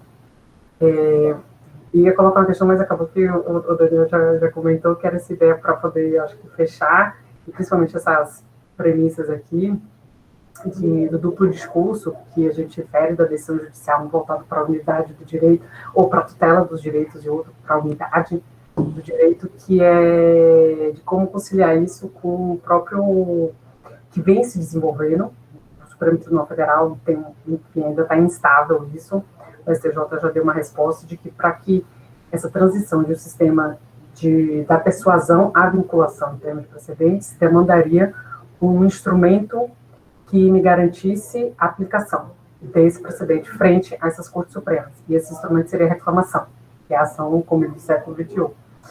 Mas se isso realmente é necessário para a gente falar em termos de sistema de precedentes, dessa passagem da persuasão à vinculação, a gente precisa ter um instrumento quase que sancionatório para essa aplicação, e sim o sistema recursal, e essa engenharia que deve funcionar do sistema recursal, embora seja difícil, obviamente, de acesso às Cortes Supremas, e qual o papel que deve ser atribuído à reclamação, que acabou que meio que o Daniel já falou, mas assim, era o ponto que eu queria colocar assim, para fechar essa linha, né, do duplo discurso e do papel das Cortes Supremas, e agora com a pergunta do Márcio, que falou do controle concentrado de constitucionalidade, e essa relação com a reclamação se é voltada para a autoridade precedente para a tutela do direito no caso do caso. Esse é um tema super interessante, né? Eu escrevi um livrinho sobre isso, e esse é um dos pontos em que eu divirjo do Marinoni, né? A gente acaba tendo uma visão diferente sobre isso, né?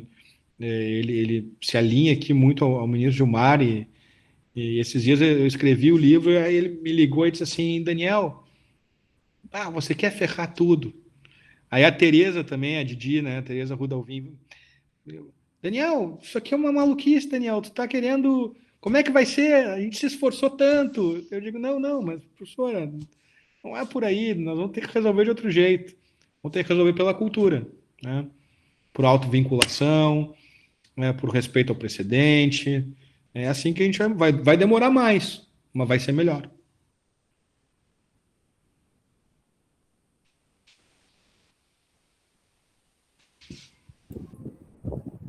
Mais alguém? Posso fazer um último questionamento, professor Paulo? Fique à vontade, doutor Jefferson.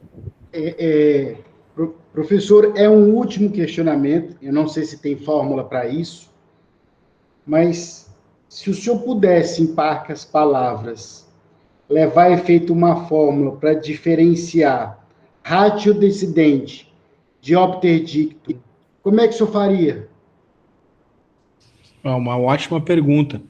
Se eu fizer, eu quero ter o compromisso, Jefferson, agora, na frente de todo mundo, de que tu vai sustentar minha candidatura ao Nobel. Porque faz 100 anos que os caras estão tentando resolver isso aí, né? Mas assim, qual é a fórmula, né, cara? A fórmula é a seguinte: ela é fluida justamente para permitir, né, essa maleabilidade. Olha, ratio decidente é aquilo que é importante para a tomada da decisão. Nem mais nem menos. Razões necessárias e suficientes, nem mais nem menos. Tudo que é dito de passagem, que não diz respeito àquilo que está sendo decidido, não faz parte da ratio decidente e, portanto, é obter dictum. Vou dar um exemplo, tá? Eu trabalhei esses tempos num caso em que estava se discutindo um problema ligado à imunidade de entidades beneficentes. Tá? O Supremo decidiu um caso envolvendo imunidade de entidades beneficentes. E o problema era saber se as entidades beneficentes seriam apenas pessoas jurídicas de direito público ou pessoas jurídicas de direito privado. Tá? Não se discutiu no precedente do Supremo se a imunidade para entidades beneficentes abarcava pessoas de direito público e privado. Simplesmente se reproduziu, né, um conceito doutrinário de entidades beneficentes que envolviam entidades de caráter público. Só se reproduziu isso. Mas isso não estava no recurso de nenhuma das duas partes. Isso não foi definido como um dos objetos das questões. Foi simplesmente dito lá, olha, de acordo com, sei lá, o Carvalho Santos, com Fábio Lioa Coelho, entidade beneficente vendo um conceitinho, tá? E aí se decide a questão de saber se há ou não há imunidade de um dado tributo. Ponto. O que depois fez o ministro Barroso? Enfrentando especificamente o problema de saber se as entidades beneficentes podem ser de direito privado ou não, né? Ele invoca como precedente a questão envolvendo a imunidade das entidades beneficentes. Vejam que eu chego claramente à conclusão seguinte: o ministro Barroso poderia decidir que não entra no conceito de entidades beneficentes as pessoas de direito privado. Evidentemente pode decidir isso, mas não invocando aquele primeiro como precedente. Porque aquilo era obter dictum, né? Porque não foi posto pelas partes. Qual era a pergunta das partes? É ou não é devido? Há ou não há imunidade? Ponto. Essa é a primeira pergunta. Segunda pergunta. Então, já que há imunidade para as entidades beneficentes filantrópicas, elas podem ter natureza jurídica de direito público, de direito privado ou só de direito público? é uma segunda pergunta, né? Que foi apenas construída de passagem na primeira decisão, né? Então, assim, resumindo, é isso, né? O que é dito de passagem e o que é essencial para a decisão. Mas não tem como dizer assim, ó, pá, né? Por isso que trabalhar com precedente, eu acho que talvez seja interessante eu terminar, pelo menos a minha participação dizendo isso. Trabalhar com precedente é muito mais sofisticado do que trabalhar com, entre aspas, a lei. Demanda mais atenção, né, de quem trabalha com precedente, porque eu preciso, né, ler os casos, comparar os casos. É muito mais sofisticado do que simplesmente, a lei diz isso, ponta aqui o caso, sai a decisão. Então, as críticas querem transformar os juízes em boca dos precedentes. Todo precedente é suscetível de interpretação, né? Então, é bom ter presente, quando tentam vender isso, a gente tem que, né, ter presente, talvez, a que sirva esse discurso. Obrigado pela pergunta, Gerson. Excelente. Dr. Rony Clay? Não, acho que já... Eu ia provocar o professor Daniel, mas a minha provocação acho que demanda uma aula, que ele falou que gostou daquela decisão do STF com relação ao crime de homofobia, né? E eu entendo que aquela decisão ela é extremamente ativista, mas, enfim, isso é um outro capítulo, né? Mas, enfim, eu acho que não tendo mais nenhuma pergunta, acho que podemos já encerrar, professor Daniel. E agradecer a sua aula. O convite já está feito a vir conhecer Palmas. Tenho certeza absoluta que o senhor vai conhecer uma das capitais mais bonitas do Brasil. É Palmas, seguramente. Só não venha entre agosto e outubro, porque senão o senhor nunca mais volta aqui por conta do calor. Antes, é extremamente bem-vindo. Paula, eu não sei se você quer fazer alguma consideração final. Não, só agradecer por essa oportunidade, poder participar do curso, principalmente hoje, poder participar desse diálogo aqui com o querido amigo Daniel, e a gente iniciou com o pé direito. Ótimo. Então, professor, demais colegas, muito obrigado pela paciência. Até o próximo encontro, então, professor. Muito obrigado. Gente, uma alegria. Eu estou pedindo para vocês abrirem as câmeras, por gentileza, para a gente fazer uma foto para a notícia de lançamento do curso.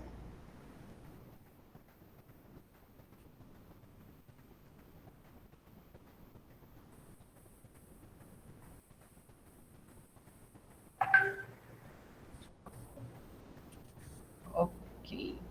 Vou fazer, tá? 1, 2, 3 e já.